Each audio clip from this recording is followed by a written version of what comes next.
Hello Exiles, welcome to another Path of Exile 2 video. Path of Exile 2 is being designed by these guys. Its development is headed by this guy, and the game is trying to capture the much sought after attention of this dude right here, and this guy right there, and this gal right here, alongside all these other people right here, plus these two people right here. All while remaining both a spiritual successor to this legendary game released in 2000 and this beloved game that's been in development for years and years. At the same time, Path of Exile 2 is supposed to compete against this AAA game funded by one of the largest corporations to ever exist and a recently released game created by gamers for gamers that is far more innovative and entertaining than many thought possible. Plus, there's all these other games in the space that are amazing, good, bad, and meh. How are Path of Exile 2 and the masterminds behind the game, Grinding Gear Games, going to achieve this? How am I going to keep your attention for the entirety of this video? And how are they going to design a game to be for everyone when it definitely will not be for everyone? Well, my fellow exiles, it's time for another PoE2 video essay here on Talkative Try. I've a tremendous amount of experience with this game and all the content and discourse around it. I've quite the inkling on how it shall impact the ARPG genre and the broader games industry, and I'd like to discuss this just today. I know it's early, but if you enjoy the content, hit the like button, the subscribe button, and the sub notification bell. That way, happy, playful, joyful signals fly out across YouTube, and this video will spread to more and more and more people. Enough, exiles! Let's delve as deep as we can into this PoE2 topic. Oh wait, as I was delving deep into this topic, I found something else, something to treasure, something to use, something to prepare us for hours and hours of PoE2 gameplay. Look, it was buried here in a city node deep in the Azurite mine. It's beautiful. It's a Flexispot ergonomic chair. Not even a perfect precursor's emblem could rival the power, the quality of life, the three-dimensional adjustable handles. I mean, look, even Nico is eyeing it, and usually he only has eyes for the good stuff. In the lead up to Path of Exile 2, mining out one of these might not be a bad idea, even if it requires you to mine a little deeper than usual.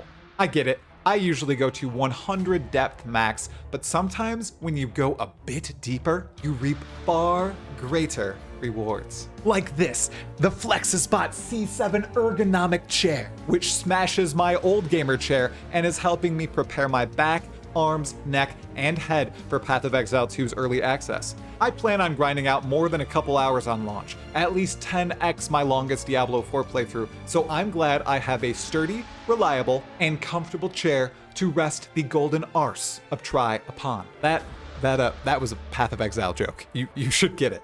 But seriously, you need to be in tip-top condition for PoE2. No way they delay early access launch again, but just in case they do, you don't want to perish of the bad back before we get our hands on that incredible game, right? You wouldn't want a headstone that reads, "Here lies an exile who wasn't able to play Path of Exile 2 due to a bad back brought on by the lack of a Flexispot chair," right? Well, if you're itching to get yourself the absolute best type of chair for you, the sponsor of today's video, Flexispot, seriously has got you covered. Bad back? No problem. Like to sit high? You're good. Enjoy being close as possible to the ground? Still set. Do you like zooming?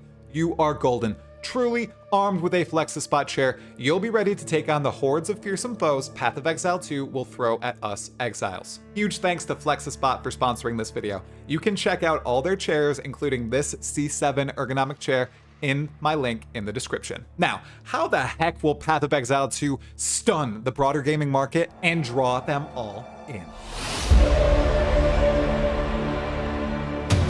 First and foremost, Grinding Gear Games learns from absolutely everything. They learn from other games they played outside their super niche genre. I'm talking about stealing the damage numbers from one of the biggest hits of the decade, Elden Ring. I'm referencing the original passive skill tree system from Final Fantasy X. I'm pulling from all the leagues they made in PoE1, from the controversies of Blight and Tower Defense leagues, to the oddly calming auto-battler in Trial of the Ancestors. Then, once they've exhausted ideas and learnings from other games, and genres outside their own, they look inside of their own genre. Sometimes they admit when they do this. For example, they've learned that people would really like an auto buyout trading system thanks to the reception of last Epoch's Merchant Guild faction. Players do not want to be forced to directly interact with players at all times when it comes to trade. Sometimes it's fine, but many times it's just too cumbersome. Sometimes though, grinding your games doesn't admit when they politely lift from the success of other ARPGs. When Jonathan was recently asked in an interview with Pure Diablo if they learned anything from the development and launch of Diablo 4, there wasn't anything that came to his mind except it cementing the vision they already had for Path of Exile 2. I do think there's truth there, of course, but D4 also had some successes that likely drove some PoE2 decisions. For example, they have a huge console market. PoE2 now has a dedicated console team and even a console game director. Additionally, they designed a unique UI for consoles. They added couch co-op into the game and improved the controller experience as much as possible, with promises to make further optimizations just as Diablo 4 has done. There's got to be some inspiration from Diablo 4 there. Then, of course, there's all the learnings from over a decade of developing Path of Exile 1 and constantly broadening the scope of PoE2. They realized PoE2 was going to be far too different to PoE1, so they split it out to preserve and continue to develop PoE1 alongside PoE2 instead of changing a game people love for what it is. They upped the number of character classes from 7 to 12, with each owning a unique identity and a set of 3 ascendancy classes. They added gold to the game as a way to keep rewards coming, replacing the item quantity bloat that has plagued PoE1 for many years. And they've done much, much more here. Many of these self-teachings were also ideas brought up at some point by the PoE community too. GGG has a great relationship with most players who craft content for their game, so much so that they fly them out to events for a game that hasn't yet released. I was lucky enough to be flown out to both PoE2 events that have happened thus far this year. And in both, the developers I spoke to took all my suggestions, critiques, and enjoyments to heart. They don't bat the ideas to the side or brush them off, even if much of what I said was probably rubbish. They listened, they tried to understand, then they went back to their New Zealand development studio and thought about all the bits of knowledge and innovations discussed. If something merits being changed, added, or removed, they listen. Like the slight reversal of flasks in PoE2 and making them less friction-inducing, or the addition of compelling, seeded drops and random encounters throughout the PoE2 campaign. These learnings sculpt PoE2 into a game that is more appealing to a broader audience, all while maintaining much of the depth that most people came to love in the first installment of the franchise. They're going for the best of both worlds here. They're going to grab a bunch of people who never would have fallen in love with the first one and turn them into avid players of this unique type of ARPG. Everything they've learned from years of crafting content, watching other developers, and speaking with players only reinforce what they're actually making content-wise for Path of Exile 2, which is what we're discussing next.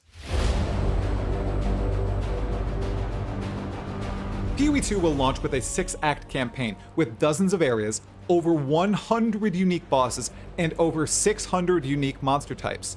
The entire campaign is voice-acted, from the NPCs we interact with to each of our characters, who interact not only with each new area, but various interesting beastas, enemy characters, and even objects on the ground. It's a huge step up from Path of Exile 1's storytelling and campaign quality. And even if people don't leap straight into the endgame, it's quite likely playing through the story will be well worth it in PoE2. Directly after the campaign ends, players are thrust into PoE2's endgame. Presently, it's shrouded in mystery, although we know it shall be heavily inspired and contain the meat and bones of PoE1's currently beloved endgame structure. As with PoE1, it shall be a mapping system, using the monsters, bosses, and tile sets of the campaign in a far more challenging setting. In addition to endgame-only pinnacle bosses, reused bosses will have new abilities, arenas will be structured differently, monsters will have creative modifiers, and there will also be brand new content available at endgame that wasn't present in any of the previous 6 acts. Revamped and improved leagues transferred from PoE1 to PoE2. Again, we're not certain on which league shall make the cut from PoE1 to PoE2, but we do know everything beloved and worthwhile will eventually land in the game, and most of them will be endgame activities as to not bloat the 6-act campaign and overwhelm players as they reach the pinnacle of content. Universally praised league mechanics like Delve, which is the infinite pursuit of loot and azurite deep into a dungeon in PoE1, will likely be in. So will unique leagues like Heist, wherein we work with various rogues to snatch valuable artifacts and rare items from dastardly individuals. I hope Harvest and its colorful beasties will make the cut, but I am doubtful for the time being. This is a ridiculous amount of content to play, even at launch, more than enough to wow any potential gamer turned exile. By the way, have I not yet mentioned that all this, the 6-act campaign, the expansive endgame, and all the new leagues have only a single barrier to entry? It's actually playing the game. That's it. The biggest draw for many might just come down to one thing that nearly every gamer understands: the cost of entry. Path of Exile 2, like its predecessor, will be entirely free to play.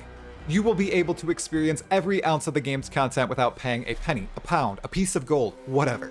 That's a huge plus in many people's eyes. It's a massive free trial. Then, if you'd like to spend some money on it, you can on cosmetics, like armor sets, hideout set pieces, custom skill effects, and more. Or, if you'd like to set up your account permanently, you can drop $60 to grab all the stash tabs you'll ever need. Then you'll never actually need to pay again for convenience. But don't worry, if you ever played Path of Exile 1, bought stuff there, and would like to try PoE2 out, all your bought microtransactions transfer over free of charge. This includes all your stash space. The same can be said if you buy something in PoE2 and would like to use it in PoE1. You can do that too. In a world where money is tighter and tighter, Path of Exile 2's fair monetization model will bring in a ton of new players who will be flabbergasted a game of this quality is free to play, and they'll stick around forevermore to play over and over again, league after league, character after character. We've already discussed how much content will be in the game, but even with a titanic amount of different game modes, endgame bosses, and routes through the game, players should still run out of things to do, right? Wrong! Path of Exile 2 will boast even better replayability than its forebearer, which was absolutely jammed with character options. Much like our universe or my hype, PoE2 replayability will be infinite. The game will launch its 1.0 release with 12 character classes. The Monk, who specializes in combos, quarterstaffs, and unarmed strikes. The Ranger, who is an expert in bow-based combat and poisons. The Warrior, whose skills revolve around carrying a massive mace. The Druid, who embodies shapeshifting and nature magic. The Huntress, who is the Amazon of Diablo 2 evolved to the modern day. The Mercenary, who is actually a gunslinger wielding crossbows. The Sorceress, whose elemental spells devastate the entire field of battle. The Witch, who raises gigantic hordes of minions, including any non-boss enemy in the game. The Marauder, who clearly enjoys swinging axes of all shapes and sizes around in a rage. The Templar, who should be the premier holy class in all ARPGs, with flails too. The Duelist, a master swordsman and navigant of war. And the Shadow, PoE2's trap-building, dagger-wielding, dastardly rogue archetype. Then remember, although skills and items might match up well with certain classes, the only thing you are limited by with your class choice in PoE is your starting location on the tree and which set of 3 ascendancy classes you may choose. There are no other limits. You can be a monk who pursues a bear form. You can be a warrior wielding the elemental devastation, usually skinned for a sorceress. You can be a witch who might raise some zombies, but she also wields a machine gun. I mean crossbow. Then, as I just mentioned, there are ascendancy classes, basically prestige classes or archetypes special to each base class. There are 36 in total, 3 for each class. In PoE1, these had drastic, mostly passive effects on and changes to your character. In PoE2, this remains true, but Grinding Your Games claims ascendancies will define your character even more, granting special skills, brand new options, and even visual changes to your character's appearance. On top of that, there's this skill tree right here with over 2,000 passive nodes. Yeah, there will be quite a few paths through that. Then there are hundreds of skills to use and over 700 plus item base types and unique items for every single base type. Now that's an infinite amount of customization. While it may sound a bit frightening to hear all this at once, new player or not, there's no need to tackle everything all at once. You can take it one character at a time. There's bound to be a playstyle for every single gamer out there, and Grinding Your Games knows that.